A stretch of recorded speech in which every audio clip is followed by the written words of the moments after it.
The bonding ceremony was supposed to be the happiest day of Alira Voss's life. Instead, it became the day her world quietly broke apart. She stood at the center of the great hall, dressed in a simple pale gown, her hands folded in front of her. Hundreds of pack members watched from the shadows of tall stone pillars, their eyes sharp with judgment. At the front of the hall stood Draven Ashford, the Alpha King of the Blackthorn Pack, tall and powerful, his presence filling the room like a storm waiting to break. Alira had never spoken much. She was an Omega, quiet by nature, more comfortable with herbs and healing than with crowds and politics. She had always known she was different from the confident, loud wolves around her, but she had never imagined that her silence would cost her everything. Draven looked at her for a long moment. Then, in front of the entire pack, he spoke the words that would haunt them both for months to come. "I reject you as my mate." Gasps rippled through the hall. Alira did not cry. She did not beg. She simply lowered her eyes, turned, and walked out of the hall with as much dignity as she could hold together. Inside, something inside her chest cracked, but she refused to let anyone see it. Draven told himself it was necessary. Rival packs were watching. Lord Varric, the ambitious alpha of the Ridgewood pack, had been searching for any sign of weakness in the Blackthorn territory. A mate who barely spoke, who showed no visible strength, would be seen as a target. Draven believed he was protecting his pack. He did not realize he was about to lose the one person who could truly save it. Months passed. Alira moved into a small cottage near the healing house at the edge of the territory. She spent her days grinding herbs, wrapping wounds, and caring for the sick. Most pack members avoided her, still following the unspoken rule that a rejected mate was someone to be pitied, not befriended. But Kessa, a warm-hearted healer who worked alongside her, never once treated Alira differently. "You do not have to prove your worth to anyone," Kessa told her one evening, as they packed jars of dried lavender onto wooden shelves. "You already have it. They are simply too blind to see it." Alira offered a small smile, the kind she always gave when she did not quite believe the kind words spoken to her. "Thank you, Kessa, but it is easier to work quietly than to be seen and rejected again." She had built a wall around her heart, brick by brick, ever since that day in the hall. She told herself she did not miss Draven. She told herself she did not lie awake at night thinking about the way his eyes had looked right before he spoke those words, as if some part of him did not want to say them at all. Meanwhile, Draven ruled his pack with an iron discipline that hid a growing loneliness. He trained his warriors harder than before, spoke with sharp authority in every council meeting, and carried the weight of leadership like armor. Yet at night, in the quiet of his chambers, he often found himself staring at the wall, remembering Alira's calm eyes and the way she used to hum softly while tending to the wounded. He never allowed himself to admit that he missed her. Kings, he told himself, could not afford regret. But regret has a way of waiting patiently in the corners of the heart, ready to return when least expected. It began with small signs.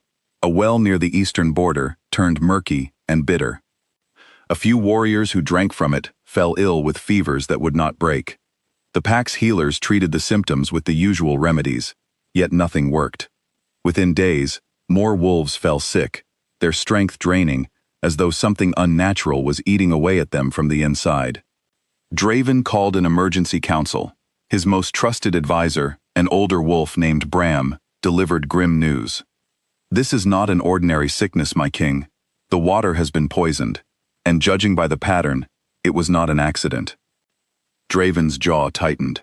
"Varric." Bram nodded slowly. "It fits his methods. Weaken us quietly before he strikes with force."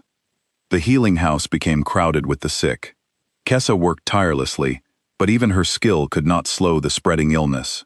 Alira watched with growing dread as pack members she had cared for over the months grew weaker each day. She remembered something her grandmother once whispered to her as a child, stories about an old bloodline of women who could heal with more than herbs, women blessed by the moon itself. Alira had always believed these were simply bedtime tales. But desperation has a way of making the impossible feel worth trying. That night, she gathered rare herbs her grandmother had once described, along with a small vial of water collected under a full moon years ago. kept only because she could not bring herself to throw away her grandmother's belongings. She mixed them with trembling hands, whispering words she barely remembered, words passed down through generations of women who came before her. At first, nothing happened. Alira almost gave up, feeling foolish for believing in old stories.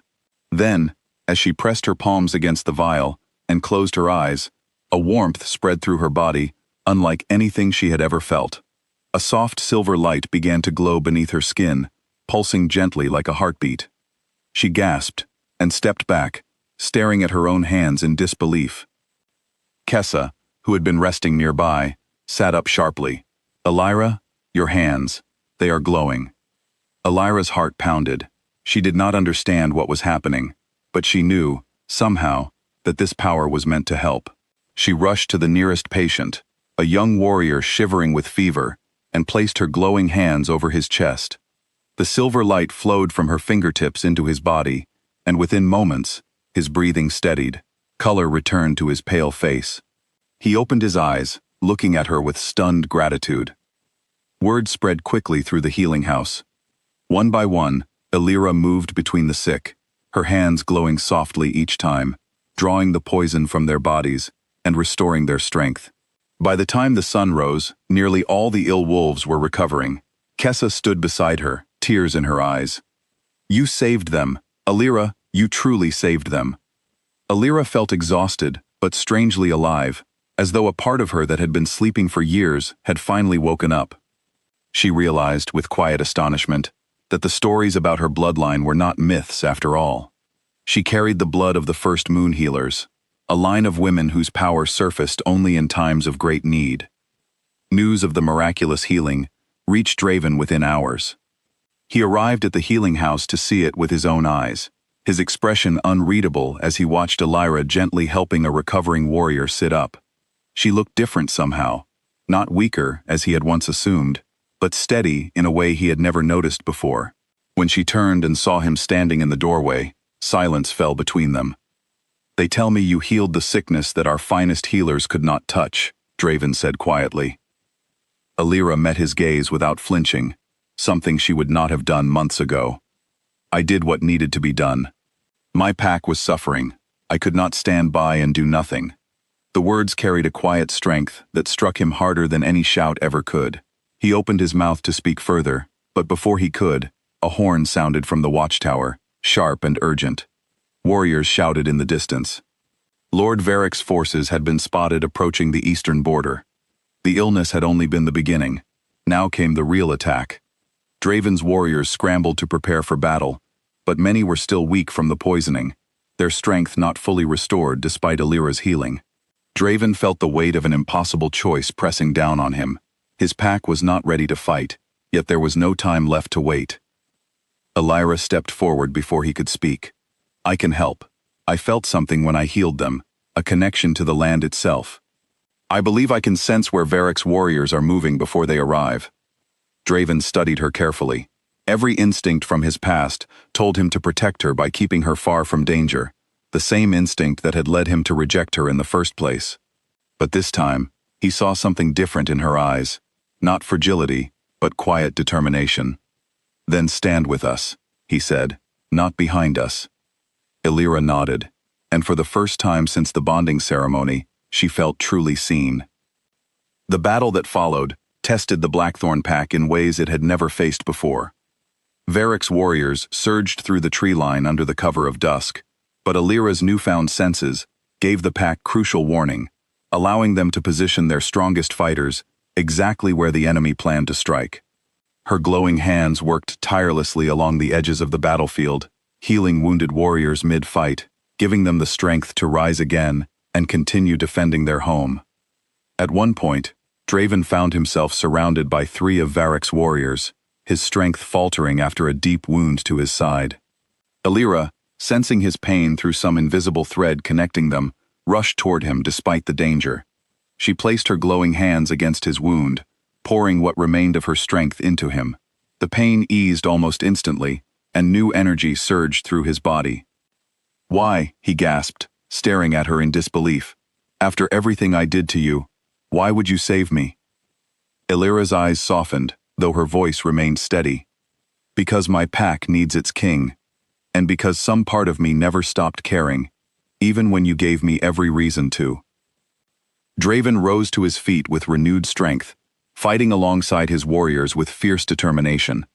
Slowly, the tide of battle turned in their favor. Varric's forces, weakened by the unexpected resistance and the healing that kept the Blackthorn warriors standing, began to retreat. By the time the moon rose high above the battlefield, Varric's remaining warriors fled into the forest, their plan of conquest shattered. The Blackthorn pack had survived, and everyone knew exactly who had saved them. In the days that followed, the pack's perception of Alira transformed completely. Wolves who once avoided her now bowed their heads in respect whenever she passed. Warriors thanked her personally for the strength she had given them in battle. She was no longer seen as the quiet Omega who had been rejected, but as the healer who had saved the entire pack from ruin. Draven requested a private audience with her one evening, standing before her in the same healing house where she had first revealed her power.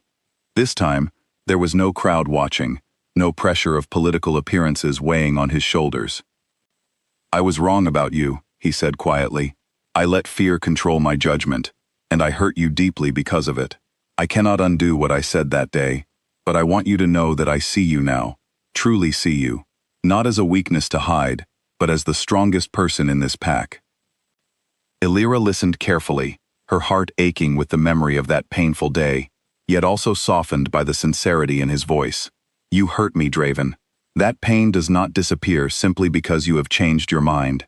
I need time before I can trust fully again." Draven nodded, understanding this was not a rejection, but an honest boundary. "Then I will wait, as long as it takes.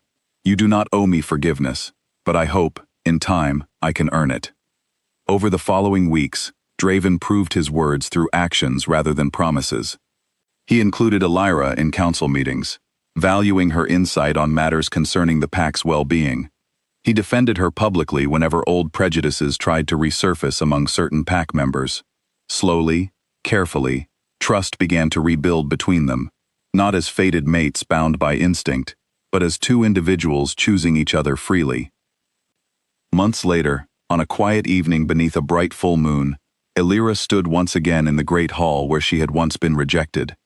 This time, she stood there by her own choice, her hand resting gently in Draven's. The pack gathered around them, not out of political obligation, but out of genuine respect and gratitude for the woman who had saved them all. Alira looked around at the faces that had once dismissed her, now filled with warmth and admiration. She thought back to the quiet, uncertain girl who had walked out of this very hall months ago, believing she was unworthy of love or recognition. That girl had been wrong. Her quiet strength had always been there, waiting patiently for the right moment to shine. As Draven looked at her, his eyes full of respect and quiet devotion, Alira finally allowed herself to believe in the possibility of a future built not on fate or duty, but on genuine understanding and earned trust. The Blackthorn pack had been saved not by strength alone, but by the hidden power of a woman the world had once underestimated. And as the moonlight bathed the hall in silver light, Alira knew, without a doubt, that she was exactly where she belonged.